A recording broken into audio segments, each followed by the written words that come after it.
All right, Monday. The Destined Trader Channel, episode 119. My thoughts, what's going on, what am I thinking about in my puny little skull of mine. I'm telling you. My previous episode, dollar yen on Friday. What were we talking about? I was talking about some scenarios, but I was talking about how sometimes when price makes that higher high, or when price makes that high, that local high, so to speak. Well, this is like a regional high, I'm going to call it. So price had made a high on Friday, 161, whatever it was, 0.2 something. And everybody was going short. They saw it. And it all depended on how much money was there. That's what I said. All I said was it just depends on how much money's there. Be prepared for it to go higher than that. And that how sometimes when price is really high up there, man, a lot of times those are like great scalping opportunities if you're a scalper, because you get that other quick move to make that higher high, so to speak. And Friday afternoon, it had a nice little cool off, went down just a little bit, but it wasn't really that aggressive.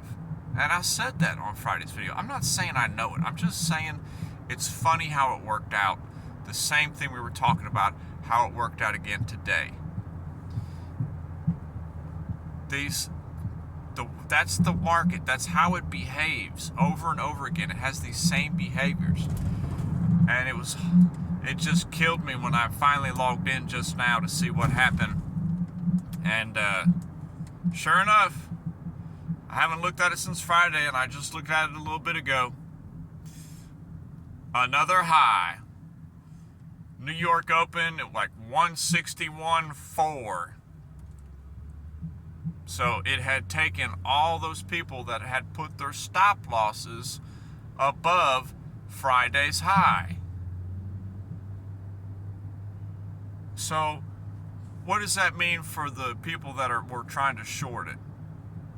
Okay, that means that if you had your stop anywhere close to that wick from Friday, you got stopped out. But what does that mean for short traders who are working on getting short on dollar yen, because according to their analysis, we're due to go down? Well, you had some legitimate reasons to go short on Friday. I went over that too. There's nothing wrong with the fact that you went short and that now you're either A, in a drawdown, or B, you got stopped out. There's nothing wrong with that, because you don't know the market. You don't know what money is on the table. You can kind of tell, but you don't know. You can't see everything. We're blind. We're kept blind on purpose. If people could see the truth on what really is on the table, okay, then the game would be, there would be no game. It'd be up. The game would be up, because it would give too much power to individuals, if that makes sense. So here we are yet again thinking about, okay, what was wrong with Friday's short setup if you had gone short? Well, nothing. You just have to remember, I'm repeating myself, I know, but you just got to remember, this is like a message to anybody who felt like they got stomped on over the weekend and Monday morning. Look, you had a plan, it didn't work out. Next trade. Maybe now's the time to go to short. Who knows? You'll have to reevaluate according to your style. I saw some things on Friday that would have made me want to go short. There's a lot of technical factors from Friday that were starting to show that were saying, hey, time to go short, Does the market know that? Okay, maybe they do, you know. But you have to keep in mind the randomness of the market and how random it is. So many times I've been on this deep mental journey into my mind this past year about trading and everything that has gone on with me and my behavior in the markets, but also it's been a lot of delving into the market itself and a lot of what I've seen. Okay, I've not just wasted my time staring at the screen for hours and hours and hours. There is some insight there.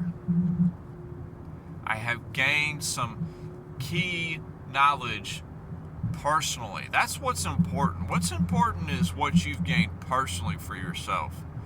Not like selfishly, but just what you've seen with your own eyes. Makes such a huge difference compared to what somebody else is telling you. Okay?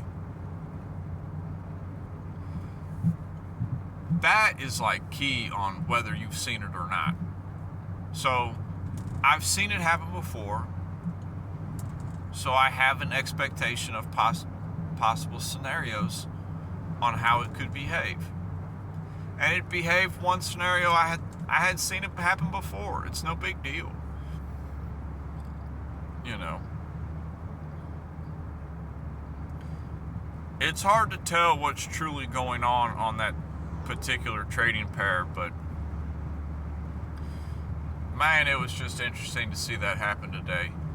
Another thought I had on my mind was, different apps and brokers that you use for your investment journey. I have nothing but good things to say about some and bad things to say about some others. And I recently had a good experience with one, and so I'll just give them a shout out, I guess. If you're if you live in the States and you're looking to just have a app that is going to baby step your way into the market, so to speak, and it's just simple. You just want an app that you can just go on there and just buy, personal stocks for yourself. I highly recommend Webull. I really do. I've had them for a while now, and this isn't no sponsorship or nothing. I'm just telling you my personal experience.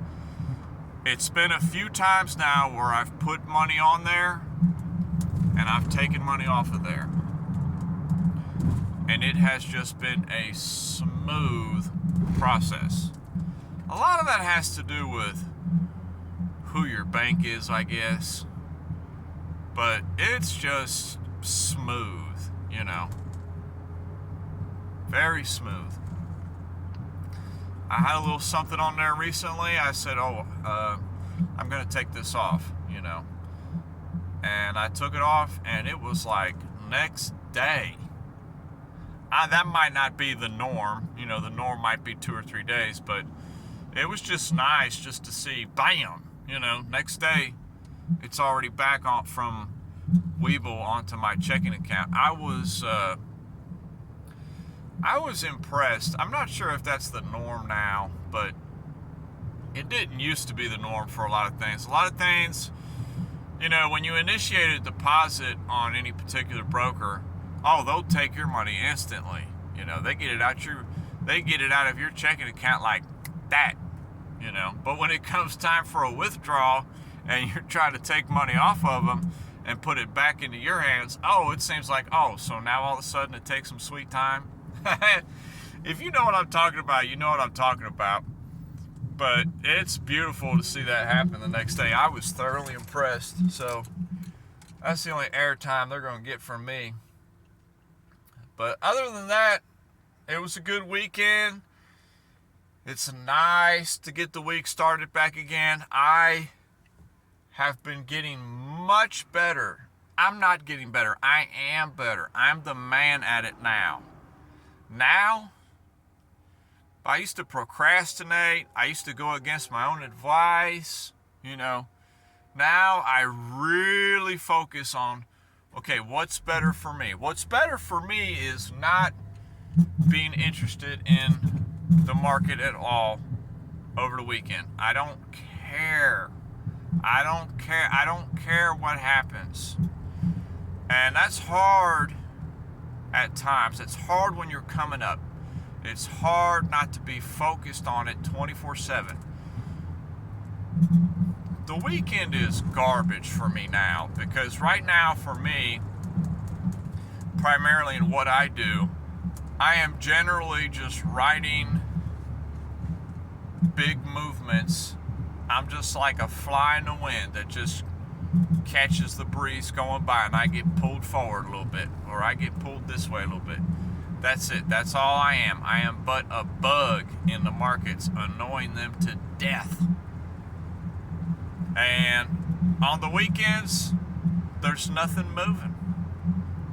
And if there is moving, it's goofy movement. I don't like it. It's after hours, it's pre-market. I don't like that stuff.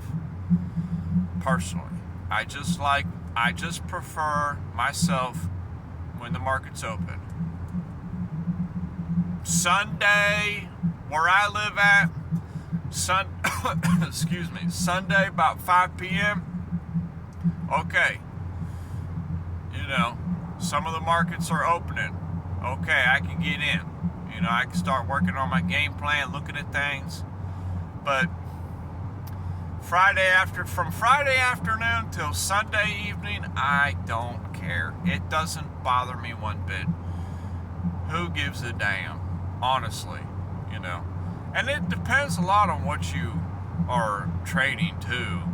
A lot of things, they do trade 24/7. But just because something trades 24/7 doesn't mean you have to trade it 24/7. A lot of professionals will tell you that. I think it's kind of true. The weekend is primarily used to take care of what you need to in your personal life. For me, I spent so many of my weekends doing extra research and extra analysis.